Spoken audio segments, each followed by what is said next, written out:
এই খাজাগুলোকে কিন্তু উল্টে পাল্টে একেবারে ধিমি আঁচে ভাজতে হবে।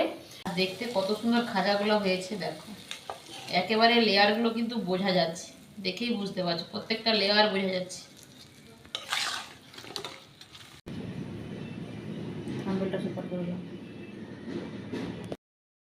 নমস্কার বন্ধুরা, অন্বেষা ভ্যারাইটি ভিডিওতে আবার একটি নতুন পর্বে স্বাগত জানাচ্ছি। আজকে তো মানে খুবই খুশি, কারণ কয়েকদিন পরেই রথযাত্রা, আর রথযাত্রা মানেই খাজা, পুরীর সেই বিখ্যাত খাজা। আর আমাদের বাড়ির সামনেই রথ হয়, আর প্রত্যেক বছরই আমি খাজা বানাই বাড়িতে, আর প্রত্যেক বছরে না এবছরও আমি খাজা বানাবো। তো চলো কিভাবে আমি খাজা বানাচ্ছি তোমরা পুরো ভিডিওটা শুরু থেকে শেষ পর্যন্ত দেখো। আশা করছি খুবই ভালো লাগবে ভিডিওটা, আর ভালো লাগলে লাইক কমেন্ট শেয়ার করতে বলবো। আর আজকের পর্বে নতুন বন্ধু থেকে থাকলে বলবো আমার খাজা রেসিপিটি যদি ভালো লেগে থাকে আমার পেজটিকে সাবস্ক্রাইব করে আমার পাশে থেকো। তো চলো তাহলে আমি কিভাবে খুব সহজে খাজা বানিয়ে তোমাদেরকে দেখাবো, সেই বিখ্যাত খাজা, তোমরা পুরো ভিডিওটা দেখতে থাকো। তো চলো তাহলে রান্নাঘরে চলে যাই এবার।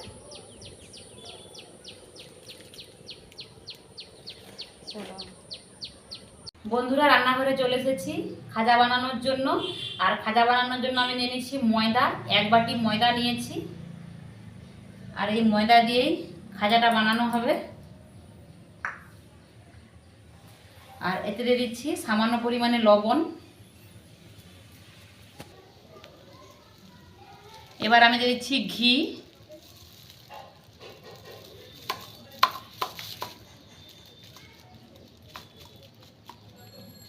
আমি 1 চামচের মতো একটু ঘি দিলাম।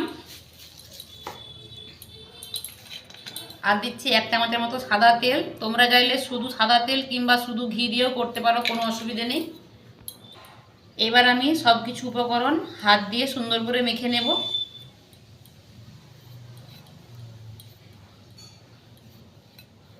এটাতে আমি সুন্দর করে ময়াম দিয়ে দিয়েছি, দেখো মুঠো করলে মুঠো হয়ে যাচ্ছে। আর এই খাজা বানানোর সময় ময়ামটা যদি সুন্দর দেওয়া না হয় তাহলে খাজা মিষ্টিগুলো কিন্তু মুচমুচে থাকবে না। তো তাই ময়াম দেওয়ার সময় খেয়াল রাখতে হবে যাতে সুন্দরভাবে মানে ময়ামটা দেওয়া হয়। তো আমার পারফেক্টলিভাবে ময়ামটা দেওয়া হয়ে গেছে। তো চলো এবার এটাকে আমি একটা সুন্দর ডো বানাবো। অল্প অল্প জল দিয়ে ডো বানাবো, একসঙ্গে বেশি জল দেব না। আর রুটি পরোটা যেভাবে করি সেরকম ডো হবে না, এটা একটু শক্ত মতো ডো হতে হবে, তাহলে খাজাটা একটু খাস্তা হবে। তাই আমি অল্প অল্প জল দিয়ে এই ডোটা রেডি করব।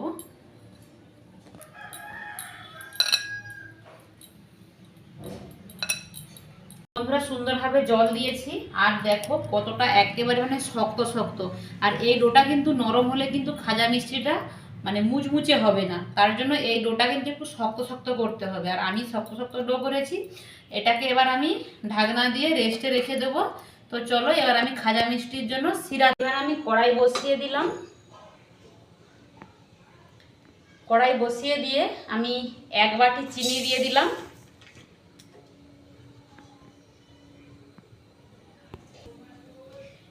এবার আমি ওই বাটি মেপেই 1 বাটি জল দিয়ে দিলাম। এবার আমি কয়েকটা এলাচ ফাটিয়ে দিয়ে দিলাম। এবার চিনির শিরাটাকে আমি একটু নাড়াচাড়া করব। চিনিটা যতক্ষণ না গলে যায় ততক্ষণ পর্যন্ত অপেক্ষা করতে হবে।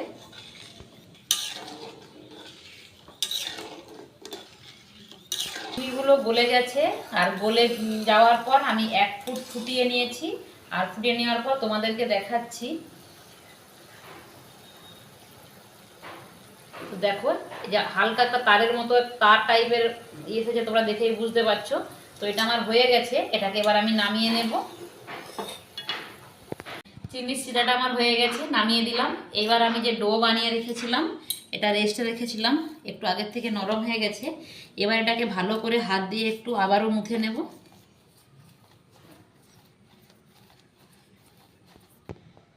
এবার আমি লেচি করে নিচ্ছি, আর তোমরা চাইলে এমনি হাত দিয়েও করে নিতে পারো। তো আমি এমনি ছুরি দিয়ে কেটে নিচ্ছি। এবার আমি হাত দিয়ে গোল করে নিলাম।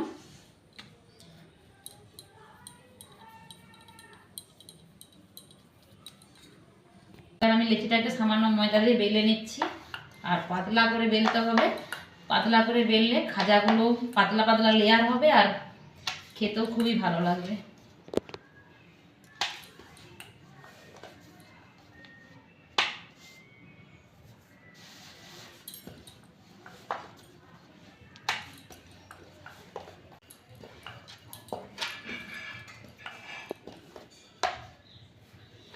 দেখো কতটা পাতলা করে আমার বেলা হয়ে গেছে।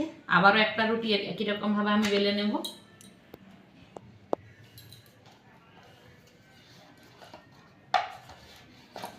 আমার সব রুটিগুলোই বেলা হয়ে গেছে, দেখো উপর নিচ করে রেখেছি। তো একই রকমভাবে সব রুটিগুলোই বেলে নিয়েছি। এরপর আমাকে আরেকটা কাজ করতে হবে। তো চলো, রুটিগুলো তো বেলা হয়ে গেছে।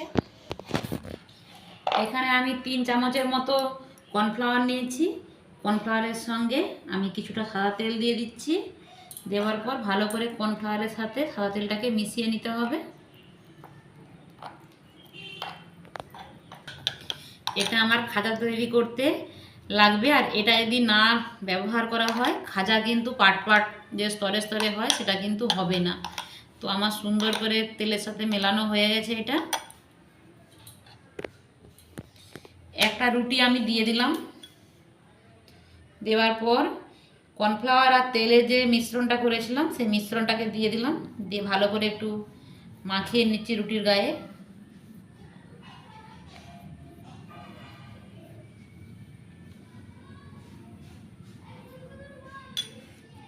এরপর উপরে সামান্য করে শুকনো ময়দা ছড়িয়ে দিচ্ছি।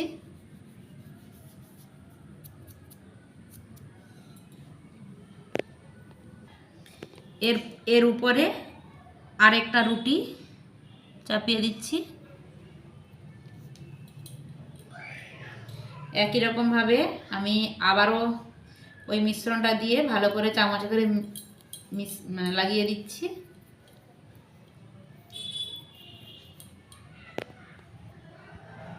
একই রকমভাবে এই রুটিটাকেও এর মধ্যে বসিয়ে দিলাম। এবার আমি আবারও দিচ্ছি মিশ্রণটা। তারপর আর কিন্তু ময়দা দেব না। এইবারে আমি এক পাশ থেকে ধরবো, ধরে এইভাবে মানে গোল গোল করে ঘুরিয়ে নিয়ে যাব।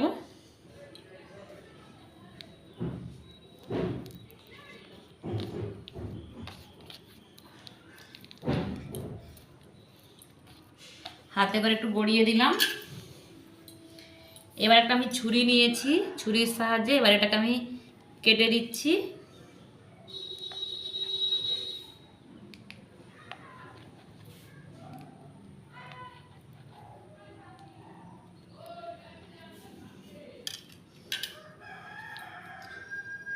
দেখো পাটগুলো পুরো বোঝা যাচ্ছে।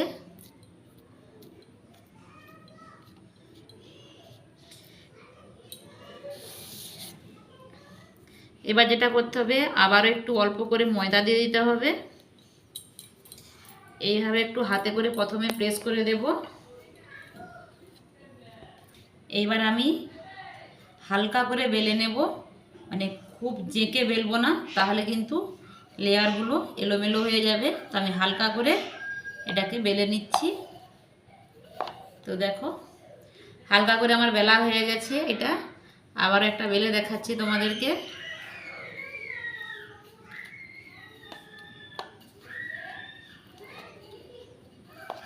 এই দেখো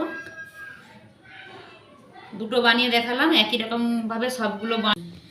বন্ধুরা আমার সব খাজাগুলো বেলা হয়ে গেছে, দেখো একদম রেডি করে নিয়েছি সবগুলো। এবার এগুলোকে আমি তেলে ভেজে নেব। তো চলো তাহলে এবার আমি এগুলোকে তেলে ভাজবো। পরে তেল দিয়ে দিয়েছি, তেল গরম হয়ে গেছে। এইবার আমি এই খাজা মিষ্টিগুলো এক এক করে এই তেলের মধ্যে দিয়ে দেবো। আর তেলটাকে গরম করে নিয়ে লো ফ্লেমে রাখতে হবে, খুব বেশি হাই ফ্লেমে রাখবো না। আমি মিষ্টিগুলোকে পাল্টে দিচ্ছি। আর একেবারে ফ্লেমটাকে লো রাখবো, বেশি হাই করব না।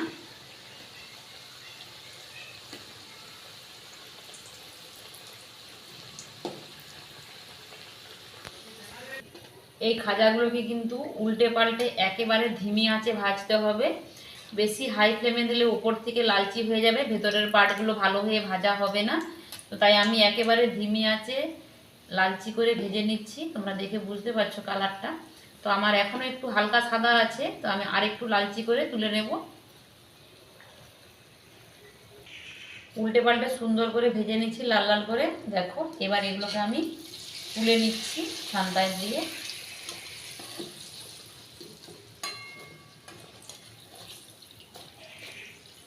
আর এই গরম গরম খাজাগুলোকে মিষ্টির যে শিরা বানিয়ে রেখেছিলাম চিনির, সেই শিরার মধ্যে দিয়ে দিচ্ছি দেখো। আর দেওয়ার সঙ্গে সঙ্গে কিন্তু আওয়াজ হচ্ছে, যেহেতু গরম মিষ্টিটা আর ঠান্ডা রসটা চিনির।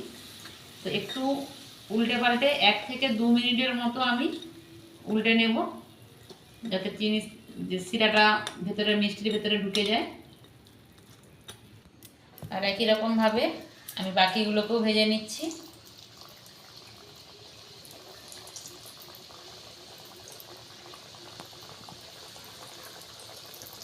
এটা আমি 2 মিনিট মতো চিনির শিরায় উল্টে পাল্টে নিয়েছি। নেওয়ার পর চিনির শিরা থেকে আমি তুলে নিচ্ছি। তুলে নিয়ে এইভাবে একটু চিনির শিরাটাকে আমি বের করে নেব।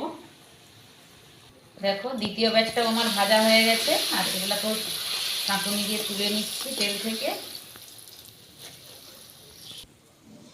এবার এগুলো চিনির শিরার মধ্যে দিয়ে দিচ্ছি, দিয়ে একটু উল্টে পাল্টে নেব 2 মিনিটের মতো, দিয়ে চিনির শিরা থেকে তুলে নেব।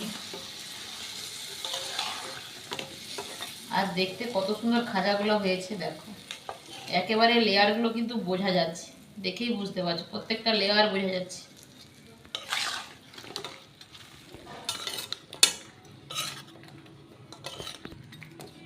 দু মিনিট মতো হয়ে গেছে, আর এগুলো আমি রস থেকে তুলে নিচ্ছি।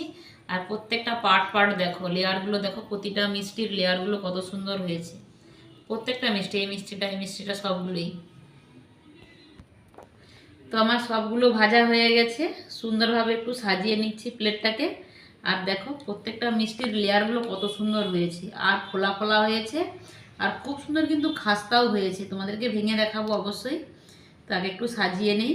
আমার সব খাজা মিষ্টিগুলো প্লেটে কত সুন্দর সাজিয়ে নিয়েছি দেখো, আর দেখতে কতটা সুন্দর লাগছে, আর কত মানে সহজেই বানানোও যায়, কত সহজে বানিয়ে ফেললাম, তোমাদেরকে তো দেখালাম। দেখো কতটা সুন্দর লাগছে, পুরো একদম প্লেট ভর্তি হয়েছে এক বাটি ময়দাতেই।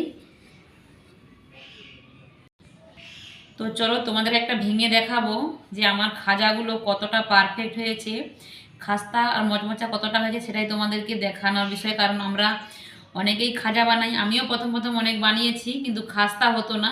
কিন্তু এটা কতটা খাস্তা মচমচেছে সেটা তোমাদেরকে দেখাবো। তো চলো দেখো, আওয়াজ শুনে বুঝতে পারছো যে কতটা খাস্তা হয়েছে, আর প্রত্যেকটা একেবারে পাটে পাটে লেয়ার হয়েছে। দেখো প্রত্যেকটা পার্ট সুন্দর হয়েছে, আর একদম ভেতর পর্যন্ত রস ঢুকে গেছে, আর একেবারে খাস্তা মচমচে, আর এটা খেতেও লাগে খুবই দুর্দান্ত। তোমরা অবশ্যই ট্রাই করো এই রথযাত্রাতে, দেখবে একদম পারফেক্টলিভাবে যা যা নিয়েছি সেভাবে নিয়ে বানাও, একদম পারফেক্টলিভাবে এই খাজা মিষ্টিটা তৈরি করতে পারবে। তো আমি তো তোমাদেরকে খাজা মিষ্টি বানিয়ে দেখালাম, আর ভেঙেও দেখালাম কতটা পারফেক্ট হয়েছে। তো আমার এই খাজা মিষ্টি রেসিপিটা তোমাদের কাছে কেমন লেগেছে অবশ্যই কমেন্ট বক্সে জানাতে ভুলো না। একটা লাইক করো আমাকে মোটিভেট করার জন্য, আর বেশি বেশি করে বন্ধুদের মাঝে শেয়ার করে দিও, কারণ সামনেই রথযাত্রা, যাতে সবাই এই খাজা মিষ্টি তৈরি করতে পারে নিজেদের বাড়িতে। চলো আজকে এখানেই শেষ করছি, সবাই ভালো থেকো, সুস্থ থেকো, দেখাবে পরবর্তী অন্য কোনো ভিডিওতে। টাটা।